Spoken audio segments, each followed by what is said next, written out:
सुरेंद्र पंथी बाबा पे आदमी सवाल उठावत ना कि जब इतना पूजा देता ना तो अपना गांव में इतना बड़ होनी के काहे न रोक दिल। अच्छा वो तो मान ना रोकल और बाबा जब सबकर नौवा जानत हो सबकर जन्म कुंडली निकाल देत हूँ देश विदेश में यात्रा करत हूँ कहाँ से कहाँ जाके प्रवचन करत हूँ रोज सैनिक मारल जात हूँ घुसपैठ होता तो वो बाबा काहे ना नौवा पहले निकाल के लेत हूँ कि हेजा घुसपैठ होके वाला बा तैयार रहे लोग। तो ये होनी है, इसको पाखंडवाद का नाम मत दीजिए, नहीं तो पाखंडवाद का नाम दे दीजिएगा कहाँ रहिएगा। मौत सत्य है, मौत सत्य है, ये जीवन जैसे जीवन जन्म सत्य है उसी तरह मरण भी सत्य है। इसीलिए हम बिरहा के कलाकारों को बार बार चेता रहे हैं कि आप सुरेंद्र पंथी जी पे किसी भी प्रकार का लांछन मत लगाइए। और देखिए मैं न कभी सुरेंद्र पंथी जी से मिला भी नहीं हूं, न मिला हूं, न कभी उनके पूजा में गाया हूं, लेकिन जब वीडियो देखा हूं कि पूजा करा रहे थे, अच्छा पूजा करा रहे थे और लोग लांछन लगाने वाले कई को लांछन लगा रहे हैं, तो ये गलत बात है, किसी पे लांछन मत लगाइए। आदमी तो छान उठाए में नहीं खो मर जाता ना कि ना भैया, चलत फिरत आदमी ढोई के मर जाता ना, बैठल बैठल करंट मार देता, परेश करत करत करंट मार देता मर जाता, तो आदमी परेश गई बंद कर देता ना। तो अच्छा तो कुछ लोग चैनल लगा के एकरा के आडंबर को रूप देता कि आडंबर बा हई बा ऊ बा ई बा, 5 लोग का खाना पर आडंबर हो जाई। इतना लोगन का आस्था जहाँ जुटल बा, जहाँ लोगन का विश्वास जुटल बा, वहाँ 5 जानी आडंबर को रूप देता। के रूप देता जाना तनी जौन बाबा का जग में और काशीदास बाबा का पूजवा में जाके प्रोग्रामों गावत रहना हो, तो जो दिन बढ़िया से पूजवा फरवा होता रहा तो दिन प्रोग्राम गावत रहा तो बाबा का बड़ाई करत रहा। आज बाबा का ऊपर आफत आइल बा तो उहे लोग उनके आडंबर का रूप देता। मतलब ये दुनिया आज साँच को दहलस कि बनले का सार बहनोई हो जगतिया में कोई नहीं, तोहार बनल बात तोहार दुनिया साथ दे आ तोहार बिगड़ जाई तो पहले तोहार आपन आदमी तोहारा ऊपर कीचड़ उठावे के कोशिश करी। उनकरा दुख में तोहार साथे नहीं खड़ा हो तो तोहार कोनो अधिकार नहीं खे उनकरा पर उंगली उठावे का। हम अपन गीत संगीत के माध्यम से सुरेंद्र पंथी बाबा का साथे बानी और होने के लिए क्या हो सकता है। आज हम गा रहे हैं, मंच पे भी कुछ भी हो सकता है, नीचे उतर सकते हैं, कुछ भी हो सकता है। ये तो परम पिता परमेश्वर के हाथ में क्या हो सकता है क्या नहीं हो सकता है। अब हम कहीं कि फलाने जगह कोई नहीं, फलाने दोषिया हो गए ना, ये किसी के साथ कब क्या कैसे हो जाएगा इतना दिल ना होता ला। अब बाबा एगो पूजा रखवा देने तो हो गई, ये सब गलत बात। आडंबर हम कहिला कि विश्वास आस्था रखिए, लेकिन हर जगह आडंबर का बात भी कोई उचित ना लगेला। तो ऐसे तनी बिरहा जगत के कुछ ऐसा हाल बा भैया नु कि छने छने बदले और औरो मिजाज रजाऊ धोखेबाज रजाऊ। जननी बढ़िया काम होई ना तो तोहरा संगे रही लोग, आ तनकी सा उल्टा सीधा भइल तो तोहरा संग ही रहे वाला सबसे पहले तोहरा पर उंगली उठाई है। तो तनिकी सा कुछ गावे से पहले कुछ कहे से पहले बिरहा जगत के भाई लोग, तनी सुरेंद्र पंथी बहुत बड़े बाबा हैं, क्या आप लोग करते हैं। टूटे इस समय उनका दिल दुखे, आप उनका साथ नहीं दे सकते तो कम से कम उनके दिल को दुखाइए मत।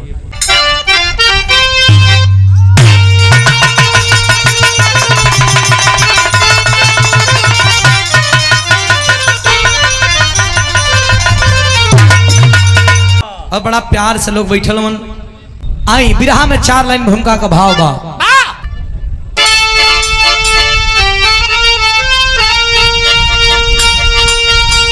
तो सैन अरे सैन सज गई चतुरानी जंग में,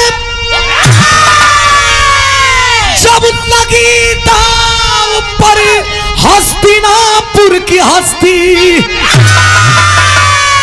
अरे सो गए बार सैया पर दादा भीषम,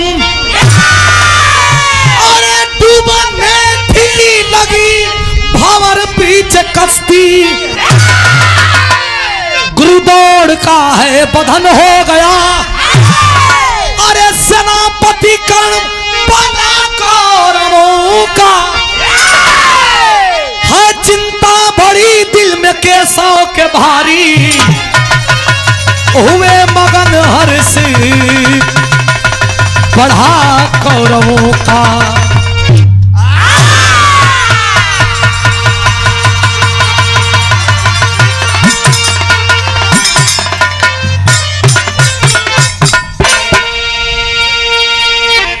अच्छा, भगवान श्री कृष्ण का चर्चा जब जब आदमी करेला, अच्छा भगवान श्री कृष्ण का चर्चा जब जब आदमी करेला तब तब फायदा करेला।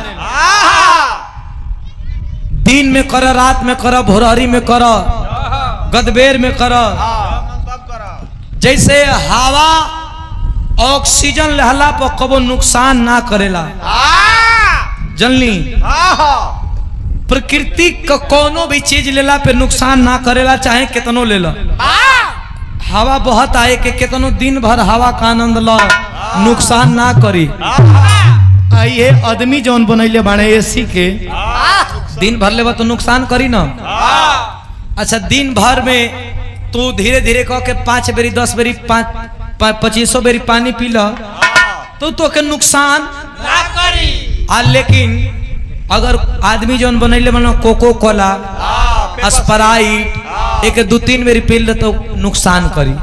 तो जौन भगवान का नाम, भगवान श्री कृष्ण का चर्चा जब करो तब तो के लाभदायक होला, फायदा देला, कबो नुकसान ना करेला। तो भगवान श्री कृष्ण का बात होता, काशीदास बाबा का चर्चा होता।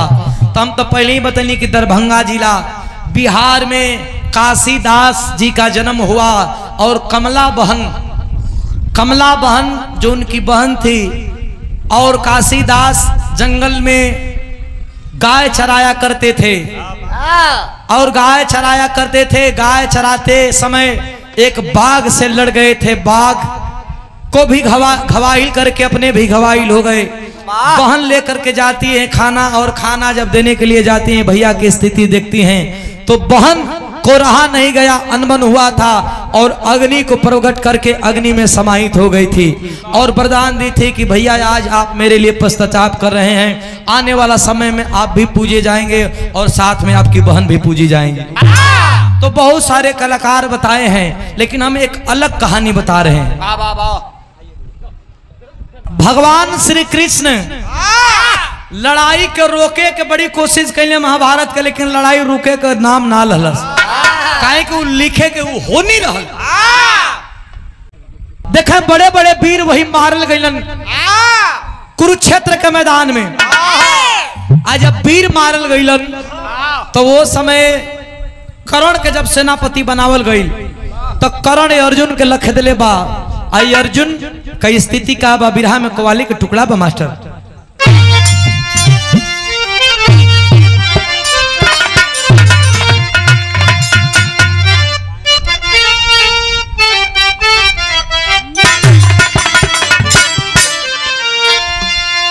बड़ी पुरान कवाली। आहा,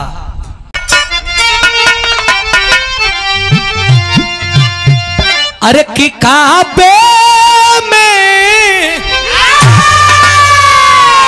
तेरा जलवा, अरे कि काबे में तेरा जलवा,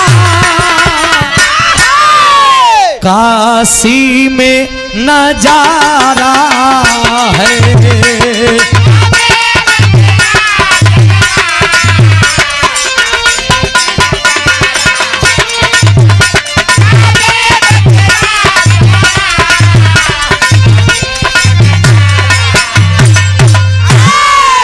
सामने कर्ण अमोघ शक्ति लेकर के खड़ा है और सामने से भगवान श्री कृष्ण अर्जुन को बचा रहे हैं कि अर्जुन, इसके अमोघ के सामने जो कोई जाता है वो बच करके आएगा नहीं। वरदान है, साक्षात सूर्य देव का वरदान है कि अमोघ के सामने कोई नहीं टिकेगा। जब अर्जुन छिप रहे हैं तो अर्जुन को ताना दे रहा है कर्ण।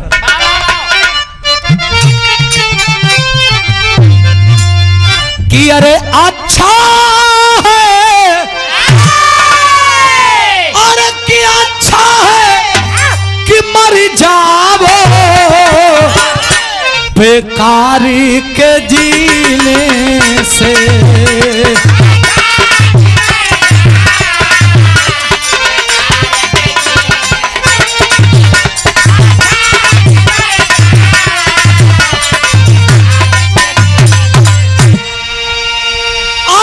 अच्छा है कि मर जाओ बेकार के जीने से, बेकार के जीने से। अर्जुन को ललकार करके और कर्ण कह रहा है और कि पत्थर पे, और कि पत्थर पे उगे मोती और मेहनत के पसीने से।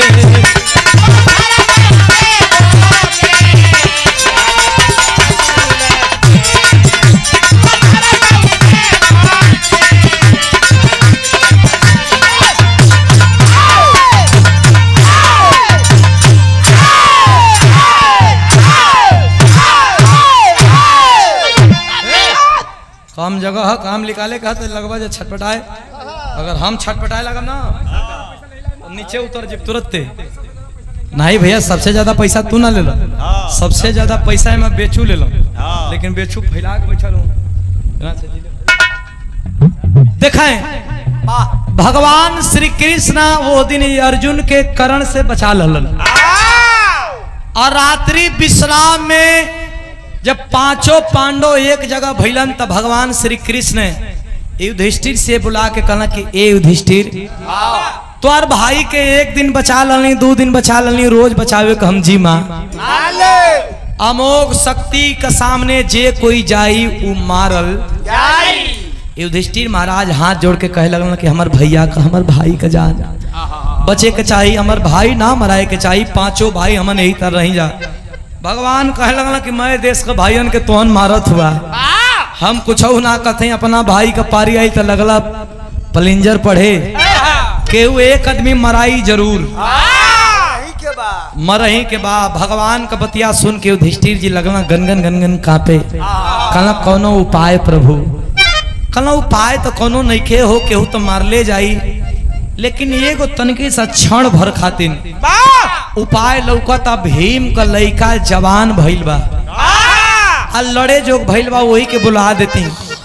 भीम कहला हमार लइका कैसन प्रभु? कहला पांचों पांडवन के अज्ञातवास भई रहल ना, तो पांचों पांडवन के अज्ञातवास में भीम एगो राक्षसीन से बियाह कर ललन, जौने राक्षसीन का नाम रहल हिडिंबा, और हिडिंबा के एगो लइका जवान बा जौना का नाम बा घटोत्कच।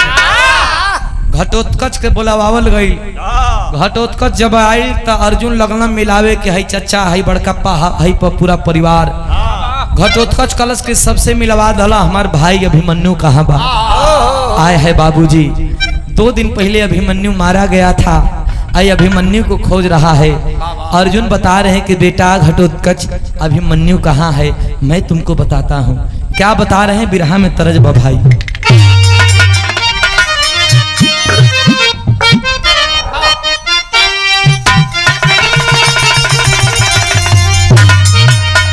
हमने का भोजपुरी में कहावत है कि कोस कोस पर बानी बदले या 5 कोस पर बानी। बानी का मतलब कोस, 1 कोस पर आदमी को बोली बदल जाला।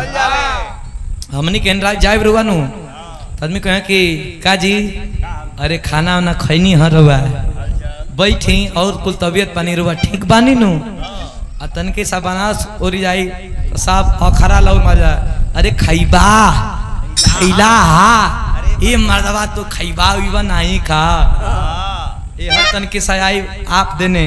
यहाँ लोग बतियावेला कहाँ हुआ हेठिया गईला, जहाँ बड़ा हुए से हेठिया जा। हमन तो 5 जगह पूछली जा भैया कि हेठियाई कहाँ से जाई जा।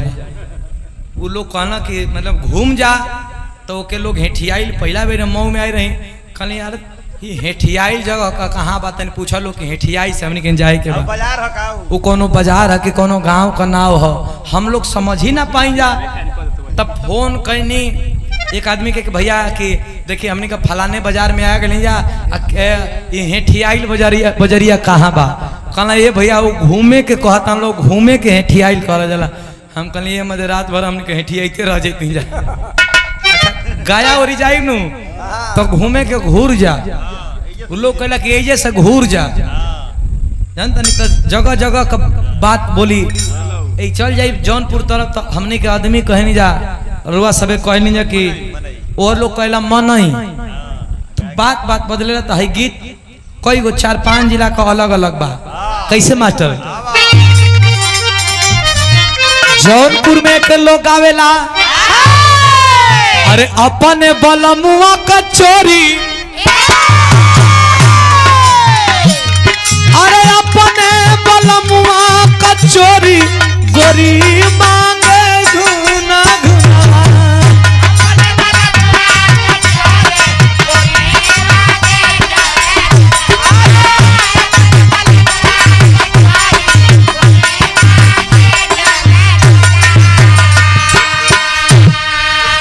तनकी सब बनारस आई तो बनारस ही गीतिया के गावल जाला बनारस गावल जाला कि गंगा जी के तनो नहाइबा अरे गंगा जी के तनो नहाइबा पतर तिरिया ना पैबा राजा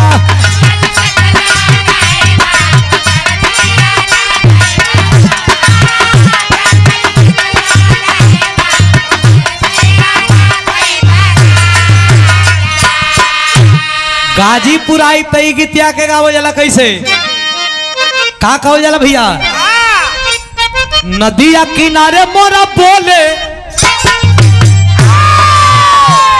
अरे नदिया किनारे मोरा बोले हमार पिया हमसे ना बोले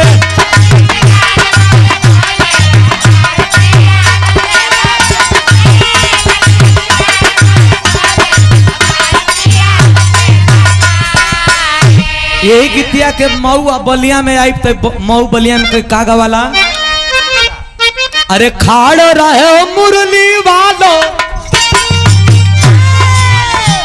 अरे खाड़े रहो मुरली वाले गगरिया घरे धैले आई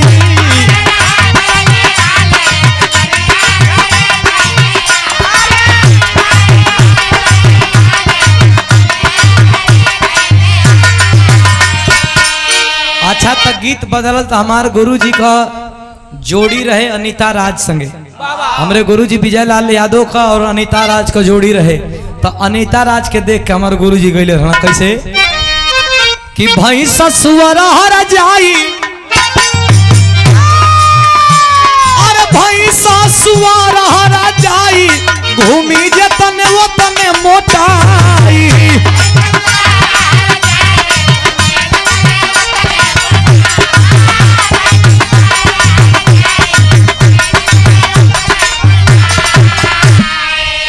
कई वो गीत में गावेला गोहुआ का बाल लगे सुगना कोई वो गीत जेकर लह के गावेला लेकिन हई देखी अर्जुन घटोत्कच के बताओ बड़न के अभिमन्यु कहाँ बा का बताओ मास्टर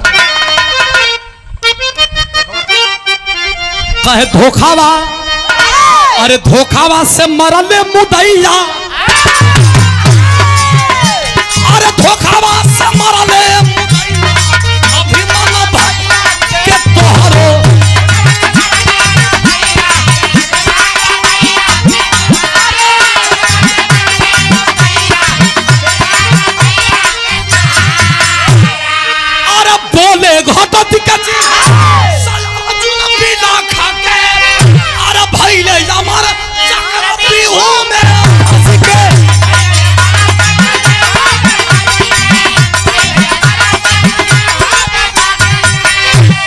घेरी के मरले मुदैया मुदैया अरे घेरी के मरले मुदैया अभिमन्यु भैया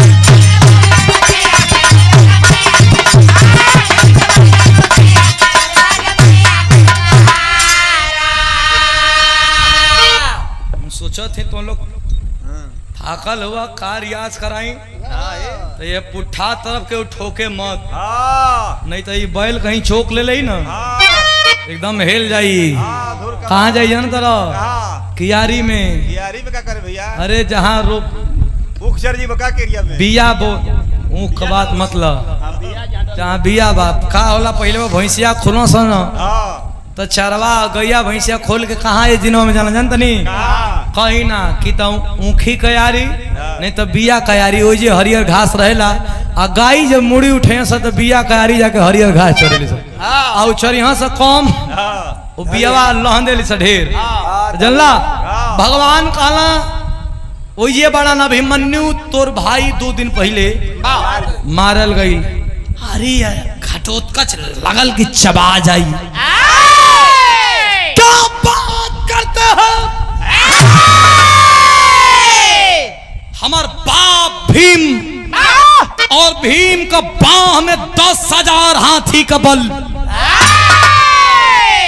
कहो जेकरे बाह में 10,000 हाथी का बल रही वो कर बेटा मारल जाई का?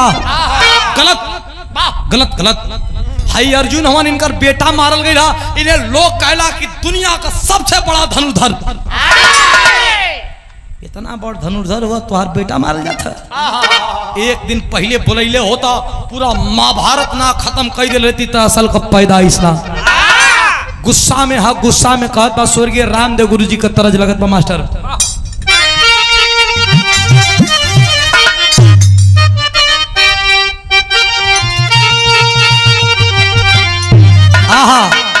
मिश्री से मीट तन की हम बानगी देते हैं कैसे उस्ताद गाँव में कहा कि तोर नैना कटार हो तोर नैना कटार हरे गड़ी गड़ी जाला पिया में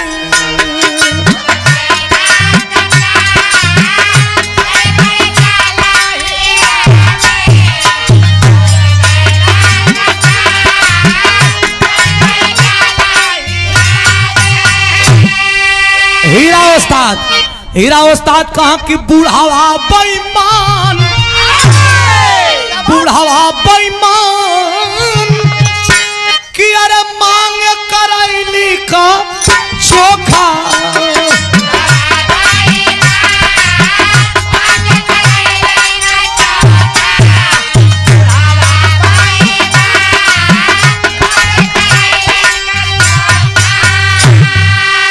लेकिन घटोत्कच 5 पांडवों के अपनी चापे लागल करिए मजे तुहन मरद हुआ। अभिमन्यु मरा गई आज हमें बुलावत हो तुम लोग मरद हुआ का कहत बा मास्टर।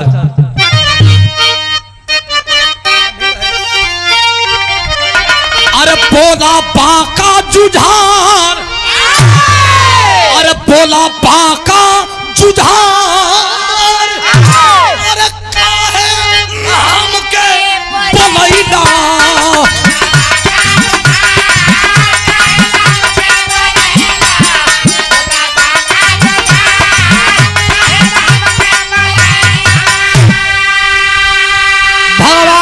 श्री कृष्ण रोक दला कम रुको रुको का कथवा कहता कि हम यही के बोलैनी हाँ यही से कहता नहीं कि हमके काहे ना बोलैला। फिर पंथी जी के बात याद आ गई।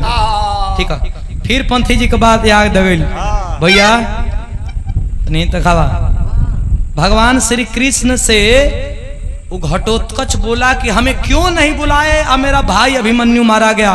भगवान श्री कृष्ण बात कहना फिर याद पड़ गई पंथी जी के बात। भगवान श्री कृष्ण कहना घटोत्कच तुम बहुत बड़े वीर हो इसमें कोई शक नहीं है लेकिन जो आया इस धरती पे आने से पहले ही उसका लिखा जाता है कि उसको कैसे जाना है और इसमें हम आप कोई किसी भी कितना भी युक्ति लगा ले टरने वाला नहीं है। उसको कैसे जाना है ये विधि लिखा गया है। भगवान कह रहे हैं कि समय पर किसको कैसे जाना है ये लिखा गया है। अभिमन्यु को जाना था वो चला गया। तुम क्यों आए हो क्या आए हो किस लिए आए हो इस बात को ख्याल करो। क्या कहते हैं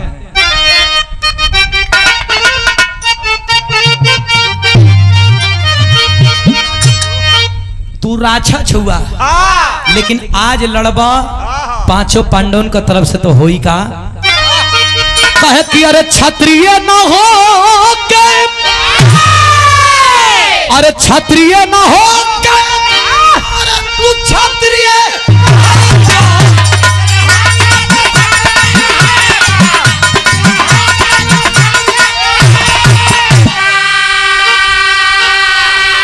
जबकि सामरिया में, अरे जबकि सामरिया में, अरे वीरदान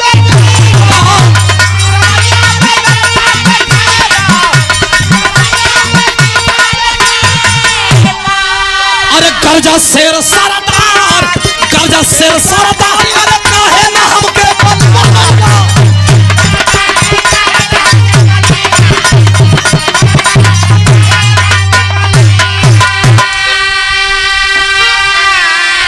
और रविंदर भैया के द्वारा पुरस्कार कोट कोट प्रणाम, दिल से धन्यवाद। 100 रुपया पुरस्कार। जवानी बार बार आवेले, जब जवानी आवेले तो दिन रात पीटत रह, लेकिन दिखा दो तुम किसा की नहीं जवानी है, दिन रात पीटल करो, लेकिन जब चढ़े रीड पर रीड तो दिखाओ कि नहीं जवानी है। मास्टर हो बोले बाका जुझार काहे ना हमके बोलेला। भगवान श्री कृष्ण कहले ये घटोत्कच तो के लौड़े के बोलावल कि अपन बाबू लोगन के चापे के कहो इतना दिन से लड़त हो मर्द तू 1 घंटा का आके लोग माथा चटले हुआ जाके अगर ढेर जोर हो तो दुश्मन से लड़ब कलश लड़ब बिहान हो खैदा। और जब बिहान भयल बा तो फिर हमरे उस्ताद वाली तरज बा बा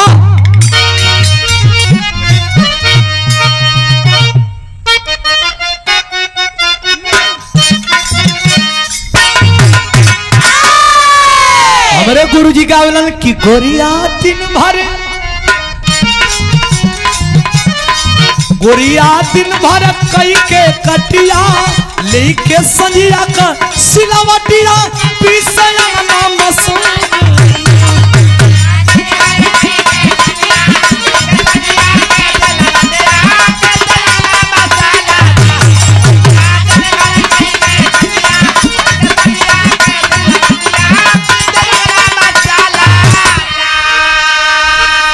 लेकिन जवान घटोत्कच चलल बातनी होशियार हो जालो। अरे कि जैसे गर्जन लगा है गगनवा,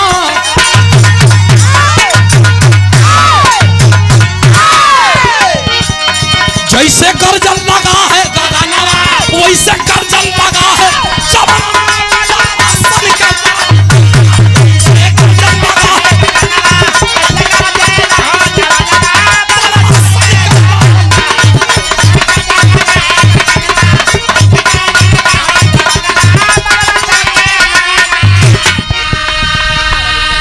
रविंदर यादव भैया के द्वारा पुरस्कार। बड़ा सम्मान बड़ा दुलार मिलल आपके दरवाजे पे। कोट कोट प्रणाम भाई, आशीर्वाद की कामना ता जिंदगी रही। आप लोग का प्यार के हम जीवन भर याद करब भुलाई ना। चला है जवान, आज जब जवान चला है अरे बाप रे बाप हाथी जैसन विकराल रूप बना करके आज जंगे मैदान में जब चलल बा कुरुक्षेत्र का मैदान में तो कभी का कलम चलत बा। अरे पाँव से रहू दे हाथ से मसले,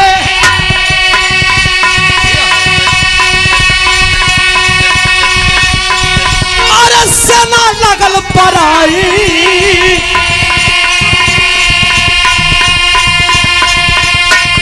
अरे हाहाकार मचल धरती पे सब ही लगल दुर्योधन का सोचे कैसे होई एकर बचलवा, कैले बाजी आलम नयनवा पनमा परसे लागना।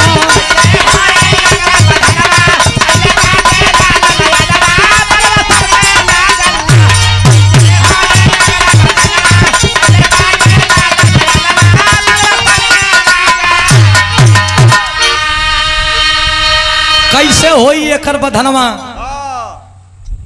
कैले बाटे लाल नयनवा पनमा परसे लागल ना। भैया हो जाकर के इतना तांडव करने लगा कि जो बाण आता था उसे सीख के भांति रोक करके वाह और घटोत्कच फेंक दिया। अरे पूरा वाह वाह लड़ाई का मैदान का आहा दृश्य आश्रित हो गया घटोत्कच के ऊपर। वाह बौखला गया दुर्योधन। अरे मित्र कौन है ये 5 पांडव यही तर जियत हमन मरे कनावे नाले थवन ई छठवा कपारे क बोझाया आगे मर्तबा के है के एक मारा कलाऊ 5 पांडवों की चाल है। कृष्ण की चाल है। यही तो चाल है कि अमोघ खत्म कर देगा।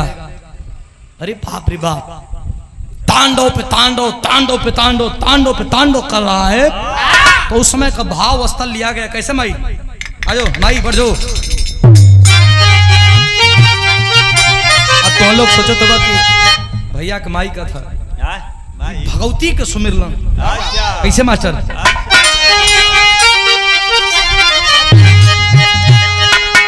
कि अरे मोरे राम लाशों की ओगल में ढेरी मच गई। हाँ लाशों की ओगल में ढेरी मच गई। अरे गरजा गरजा वीर घटोत्कच खैर नहीं है तेरी।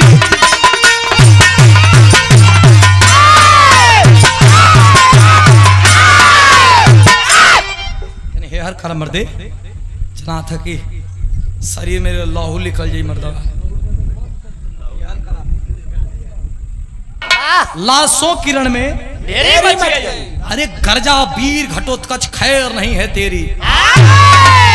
लगल जैसे मोथा घास नोचल जाला दुब्बा कर वही तरह लोक के परेशान करे। जाके दुर्योधन कर्ण से कहा कि मित्र देख रहे हो लड़ाई खत्म हो जाएगी मारे जाएंगे हम लोग। जो अमोघ शक्ति लिए हो प्रहार करो घटोत्कच पे। कर्ण बोला कि नहीं मित्र ये तो अर्जुन के लिए है। कहाँ अर्जुन ना आए हैं अर्जुन के मरबा तब न जब हमन जियल जाई आज हमन के जियत न छोड़ी। अरे मित्र यमोग ना छोड़ब तो हमरा शंका होता कि कहीं 5 पांडव से तू मिलल तो नहीं खाना। अरे बाप रे बाप लांछन जब लगता है कलेजे पे तिलमिला उठा कर्ण और तिलमिला के करता है क्या पपट की लाइन लगी।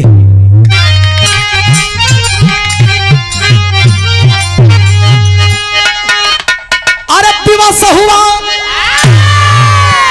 दान पीर बलवा नामा बनवा बरसेना।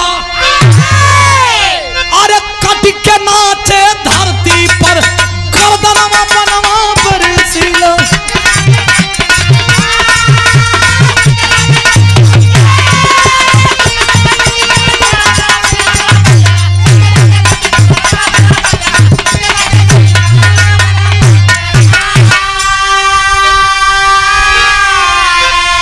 अरे दुष्ट दुर्योधन मगन हुआ। अरे कला सोच में डूबल हो। अरे क्या बल पे होई लड़ाई। अरे की अंतिम आस पापूझल हो। लगल बाढ़ चलावे कर्ण के घटोत्कच के कोनो प्रभावे न पड़े। लास्ट में मजबूर हो करके अमोघ शक्ति का संधान कर दिया। जब अमोघ शक्ति का संधान कर दिया गर्दन कट के धरती पर गिरल बा घटोत्कच के तो लाल आंख भइल बा भीम के। जब अपने बेटा की लाश को देखता है भीम आंखों में आंसू खून सा छा गया और उठा करके गदा बहुत बड़ी दहाड़ किया है। क्या है अरे चले सरासन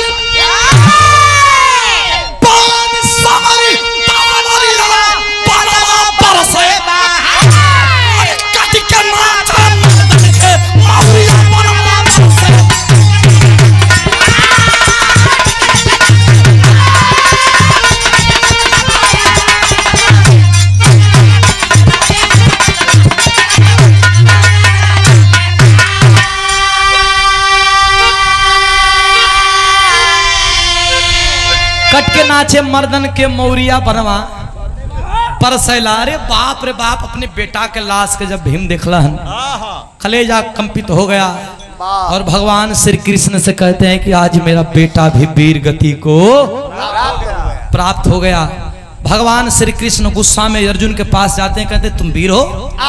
अरे तेरा बेटा अभिमन्यु मारा गया, भीम का बेटा घटोत्कच मारा गया, भीम के बाहों में 10,000 हाथी का बल, कहीं कहीं कहा जाता है 60,000 हाथी का बल। तेरे जैसे बड़ा कोई धनुर्धर नहीं, कुल परिवार मार जाई तब तो वीरता देखे बोखारी। गुस्सा में लाल होकर के भगवान श्री कृष्ण कहते हैं कि कल की लड़ाई अंतिम लड़ाई होगी, ये प्रतिज्ञा लेकर के चल, मैं तेरी लड़ाई देखना चाहता हूं। भगवान रुद्र अवतार, आंखों में बिजली है, लगे कि गुस्सा हो के ताक दे तो धरती पर जाएगी। उनसे ज्यादा गुस्सा अर्जुन का बा। जब चलल हम लोग बैठ के सुसज्जित रथ पे, जब चलल हम रणभूमि का ओर, तब तनी भाव तन देखिए कर्कश है मास्टर, तनी सम्हारा।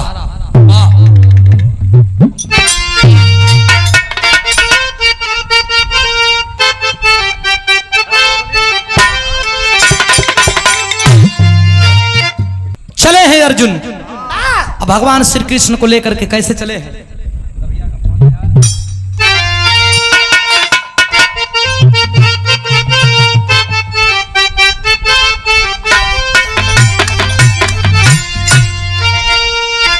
कि धीरज बढ़ावे कृष्ण पांचों पांडवन के भैया,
लड़ाई का भाव देखें। रथिया पर जे करे बैठे हो घनश्याम, एक तरफ कर्ण और एक तरफ अर्जुन, लड़ाई का भाव कैसा है?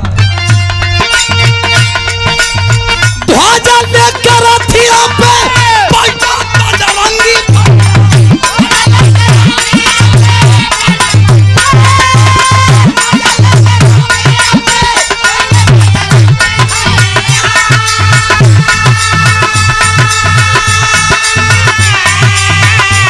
होई दीनावा गला दे इनका काम।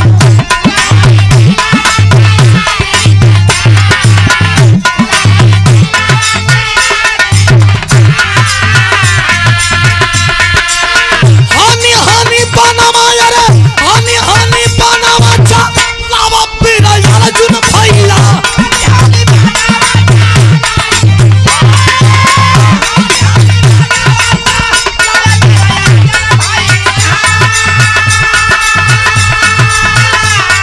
सिखावले का गुरु परशुराम,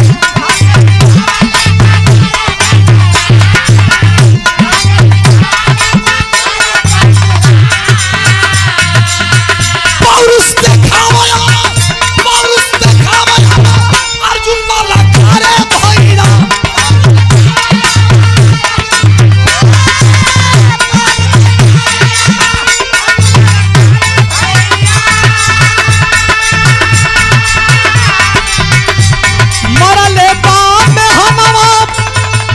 हो हंस के गुरु धाम।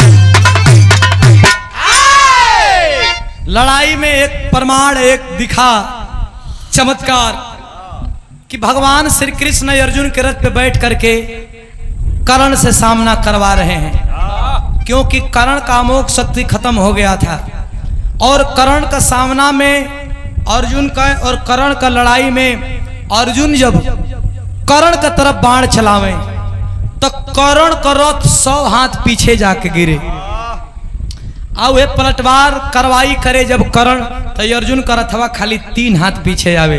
लेकिन भगवान श्री कृष्ण का माया कर्ण के कहा कि वाह कर्ण वाह, अरे बड़े बड़े वीरों को देखा बाण चलाते हुए, लेकिन तेरी बाण विद्या और तेरे बाण की रफ्तार की गजब है। अर्जुन कहना ये मर्दे बैठल वहां हमारे रथ पर ललकारत हम दुश्मन के, जबकि हम मारत है 100 हाथ, दुश्मन मारत बा खाली 3 हाथ। गुस्सा में मारत में फिर अर्जुन कर्ण का रथ 100 हाथ पीछे जात बा, फिर कर्ण मारत बा, अर्जुन का रथ 3 हाथ पीछे आइल। भगवान कहना वाह बड़ी वीरों को देखा, लेकिन तू गजब का बाण चलोया है। तिरिया धनुष्य लिया के पटक दहना समना। कहना ये प्रभु का चाहत हो कि हम मर जाए बिना मौत का? कहना काहे भाई?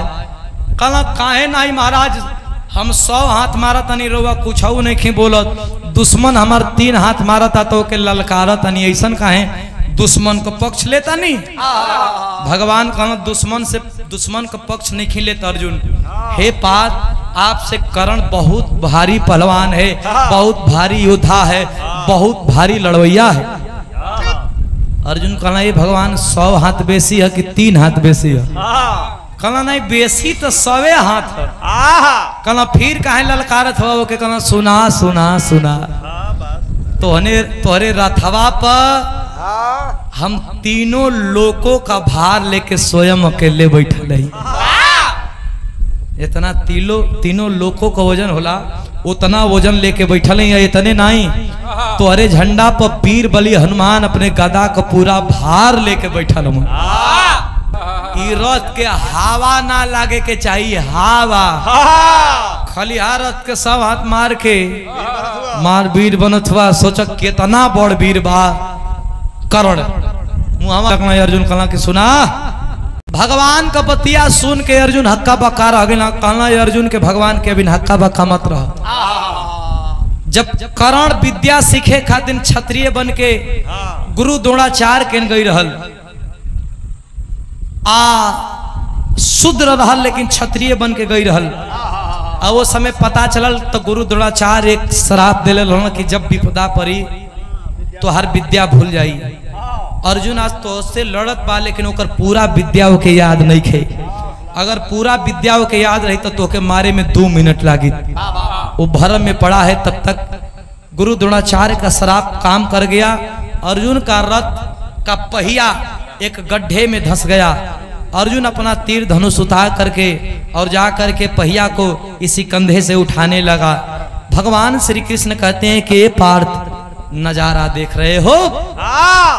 क्या हो? अर्जुन के कहना कि नजारा देख रहे हो? कहना हाँ। कर्ण अपना तीर धनुष तेगा तलवार उठा करके और एक अपने रथ को इसी कंधे से उठा रहा है। कहना उठा नहीं रहा है, पार्थ तुमको मौका दे रहा है। कहना कैसा मौका? कहना कर्ण निहत्था है, यही मौका है, तुम बाण चला दोगे तो कर्ण का मृत्यु हो जाएगा। अर्जुन कहते हैं कितना बड़ा धनुर्धर अर्जुन और किसी निहत्थे पे बाण चलाएगा, ये शोभा नहीं देता है। कर्ण नहीं देता है। धर्म की बात करने वाला अर्जुन, तेरा बेटा याद है उस दिन? वो दिन याद करो जब तेरा बेटा लड़ाई के मैदान में चक्रव्यूह वेदन क्रिया में अकेले फंसा हुआ था। उसके हाथ में एक भी शस्त्र अस्त्र नहीं था, उसे घेर करके निहत्था मारा गया था। याद कर तेरा बेटा अभिमन्यु को मारने वाला एक दुश्मन एक कर्ण भी था। निहत्थे की बात कर रहा है, मार नहीं तो इसके हाथ में अस्त्र शस्त्र आ जाएगा तो तुझे 2 मिनट में मार करके मौत के घाट उतार देगा। औलाद का गम फौलाद को भी पानी बना देता है। गुस्से में लाल होकर के अर्जुन आखिरकार करते हैं क्या बाबूजी?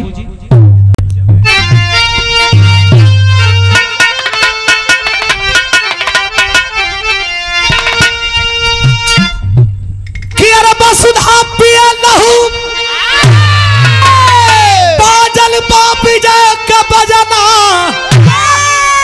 कि अरे विजयी भइल बलवाना हो कुंती के लालाना।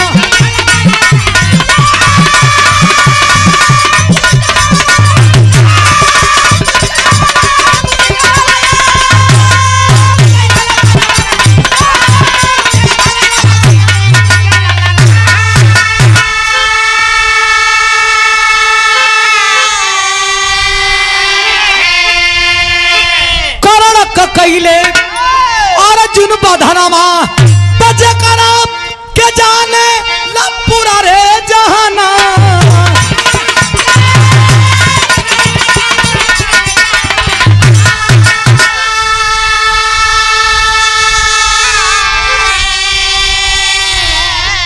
कर्ण को अपने हाथों से जब मारते हैं, कर्ण कुछ दूर जा करके गिर रहा है, करा रहा है। देखा घमंड अर्जुन के अब घमंड होखे लागल कि भगवान कर्ण का बहुत बड़ बड़ बात का वीरता का पुल बानत रहा। मरले बानी कर्ण माटी में धुरियात बा, लोटत बा। भगवान अर्जुन का भावना के जान गया कि अर्जुन का अब घमंड हो गई। भगवान कहना ये अर्जुन लागत था कि तुम्हारा घमंड हो गई का। अर्जुन कहना नहीं तो ऐसा तो कोनो बात नहीं। कहना सुना सुना। भगवान मने मने सोचला कि अर्जुन को घमंड तोड़े के परी। भगवान ब्राह्मण का भेष अपने बनैला, ब्राह्मण का भेष अर्जुन के भी बनवा के आज जहां कर्ण करा रहा था वहां पहुंच गए, भिक्षु का रूप पकड़ करके, और कर्ण को जा करके दान मांगने लगे। अर्जुन को बोले कि तुम कुछ बोलना मत, चुपचाप देखना, तुम्हें कुछ बोलने की जरूरत नहीं है। भगवान कहते हैं कि उठो दानवीर कर्ण और उठ करके हमें भिक्षा दो। आँख खोला, कर्ण कहता है कि हमारे पास देने के लिए कुछ नहीं है। भगवान कहते हैं कि तू देना नहीं चाहता है, तेरे पास देने के लिए बहुत कुछ है। कर्ण आंखों में आंसू लेके झरझर झरझर रोने लगा। कहा कि ब्राह्मण, वो मैं कर्ण हूँ जो अपना कवच कुंडल दान कर दिया। तेरे जैसे ब्राह्मण को मैं क्या जानता हूँ, क्या है जो मेरे पास देने के लिए जो मैं नहीं दे सकता। भगवान कहते हैं कि ये कर्ण तेरा एक दांत सोने का है, वही दांत मुझे चाहिए। भगवान की बात को सुन करके वो तो समझ रहा है कि कोई ब्राह्मण है, साधारण ब्राह्मण।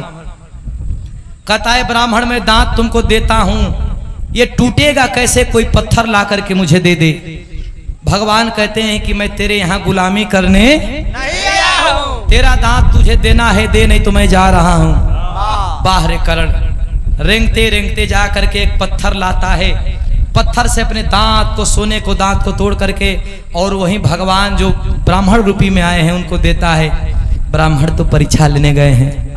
भगवान कहते हैं कि क्या रे कर्ण, इतना बड़ा दानी बनता है, तुझे कोई नहीं बताया कि किसी भी ब्राह्मण को झूठा दान नहीं दिया जाता है। नहीं दिया जाता है, तू मुझे झूठा दान देता है, तो तू अपना दांत अपने पास रख। कर्ण की आंखों में आंसू है, कैसा विडंबना है, मरने वाला हूं मैं, ये ब्राह्मण की आवश्यकता पूरी नहीं हो पा रही है। कर्ण कहता है कि ये दांत को मैं धो करके दूंगा। ए ब्राह्मण, कुछ दूर पे मेरा तीर और धनुष पड़ा है, तीर धनुष ला करके मुझे दे दे। भगवान तो परीक्षा ले रहे हैं, कहते हैं कि अच्छा मैं तेरी तीर धनुष लाऊंगा, तब तू मुझे धो करके दांत देगा, तो मैं तेरे यहाँ गुलामी करने नहीं आया हूं। बाहर कर्ण बा रेंगते हुए जाता है और तीर धनुष लाता है, दांतों से प्रतंचा चढ़ा करके धरती में छेद कर दिया। दानी तो राजा हरिश्चंद्र के आगे भी लगा था, लेकिन दानी के साथ साथ वीर, सिर्फ दान वीर कर्ण के आगे लगा। जब कर्ण पानी निकाल करके धरती से और उसी दांत को, सोने को दांत को धो करके देता है, भगवान से रहा नहीं गया, असली भेष में आते हैं और कर्ण से कहते हैं मांग ले कर्ण, मांग ले, जो तुम्हें चाहिए मांग ले। कर्ण कहता है कि अच्छा तो आपे ले तलहा परीक्षा। देखा जब ले हमारे जन्म भइल तब ले खाली किल्लत, खाली हम अपमाने सहत हैं। हमर माई जब कुंवार रहल तब्बे हमार जन्म हो गई, जीते जी सम्मान ना पैली। ये भगवान श्री कृष्ण वरदान देवल चाहत हो तो मरला के बाद वरदान दे दा कि हमार लाश के पवित्र तरीके से आप लोग ध्यान चाहब कि भगवान श्री कृष्ण की कैसी कैसी लीला रही है। अलाउंसर महोदय, बहुत सुंदर आप अलाउंस कर रहे थे। अब तो 2 मिनट हम चाहते हैं कि भगवान श्री कृष्ण की कैसी लीला रही है। इतना दिन इतना दूर से आयल बनी तो कुछ ऐसा सुना दें कि याद करी रुआ सभी की छोट भाई एगो आयल बिहार से कुछ कह के गई। एक आध महीना से 15 हर 15 दिन 2 दिन 5 दिन पर हम मऊए जिला में बानी भैया। कौन गांव हो? बेलभद्रपुर, तिले बेलौर, तिले रतनपुरा, तिले बोझी, तिले अमीला, एकदम हरे बाजल है भैया।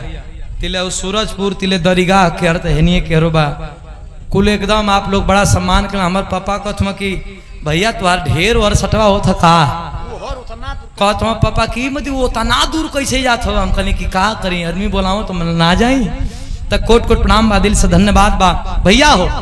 भगवान श्री कृष्ण वरदान देने के लिए तैयार हैं। अब तनिक सा एक लाइन सुनो भैया, जितना भैया लोग सुनो तनी ना, काम करी इ मंच पर भी बोले के काम करी, जे सुनत बा इहो कबो काम करी। करण बोला कि वरदान ही देना चाहते हैं ना, तो यही वरदान दीजिए। जब हमार जन्म भइल तो हमार माई कुंवार रहल, जे हमके देखेला ना बड़ा उल्टा मुंह कह के बतियावेला, बस गाड़ी ना देला बाकी कुल कह देला। ए भगवान, जियत जियत हम सम्मान ना पैली, कम से कम मरद समय हमके सम्मान दिवा दा। भगवान कहना जियत सम्मान ना पैला तो मरद समय हम तो के कौन सम्मान?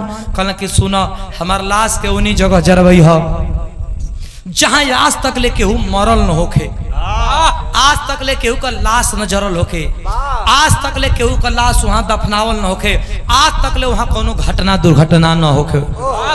भगवान कहना यह बात ना कहना। हाँ तथास्तु कह के भगवान चल गिना। कर्ण जब मर गया तो देखा है कर्ण की लसिया लेकर के पूरे पृथ्वी पर भगवान घूमने लगे। अब बात यहाँ फंस गई, पूरा धरती पर कहीं पवित्र कुंवार जगह ही नहीं थे। डॉक्टर साहब, प्रमाण वेद पुराण बताता है कि पूरे धरती पर कहीं ना कहीं हर जगह कोई मरा है, कोई दफनाया गया है, कोई जलाया गया है, कहीं एक्सीडेंट हुआ है, कहीं लोहा लड़ाई युद्ध हुआ है, कहीं कुछ नहीं बचा है। भगवान कहना रे यार, उतने बड़े दानी का बात खाली रह जाएगा क्या? ये कृष्ण का वरदान खाली रह जाएगा क्या? दृष्टि लगाने लगे। गुजरात में एगो जगह मिल गई, जे काशीदास बाबा को पूजा में हिस्सा ले ले बाबू के ज्ञान होके के चाहिए। भगवान जब दृष्टि लगेलन तो गुजरात में जगह मिल गई, पवित्र जगह, कुंवार जगह, जहाँ केहू मरल जरल नहीं खे। भगवान जब गुजरात पहुंचल तो वहाँ जगह कितनी बा? खाली सुई का नोक भर, खाली सुई का नोक भर। भगवान सोचे लगल कि कर्ण का लाश इतनी बड़का, आज सुई का नोक भर जमीन में, आखिर सुई का नोक भर एक शरीरिया पवित्र रही, बाकी तो अपवित्र हो जाए।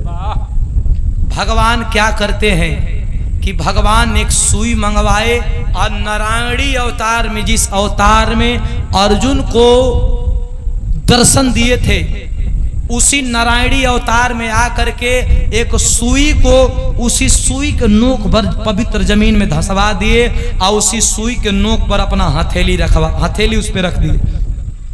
हथेली के ऊपर चीता सजवा दिए और चीता के ऊपर कर्ण की लाश को रख करके और भगवान नाम लेकर के जला दिए। इसी हथेली पे कर्ण की लाश धू धू करके जल गई और राख हो गई। भगवान दिया हुआ वरदान पूरा किए। बोलिए वृंदावन बिहारी लाल की। भगवान दिया हुआ कर्ण को भी वरदान पूरा किए। तो भगवान की लीला अपरंपार है। यही राम है, यही श्याम है, यही काशीदास है, सब कुछ है परमात्मा है। अलग अलग युगों में अलग अलग रूप दिखाए हैं और आम जनमानस का परमात्मा कल्याण किए हैं। 100 रुपया पुरस्कार हमारे रविंदर भैया के द्वारा कोट कोट प्रणाम, दिल से धन्यवाद। आशीर्वाद की कामना ताज जिंदगी रहेगी। बहुत धन्यवाद भैया रविंदर भैया। आगे से प्रोग्राम करई है न तो तनिकी सा है के और गंभीर करवा दी है। जितना गावो तनी हमारा कुछ तो नहीं पा भर हमारा खून जोर गोल हुई। आधा किलो खून में पा भर खत्म हो गल। हाँ भैया देख तो बड़ा खूनो उतने बा और रोज जब ऐसा ही जरी ना तो पाप जाए के यार बेखून तो कैसे जिए के। भगवान की लीला अपरंपार है। कैसे मास्टर?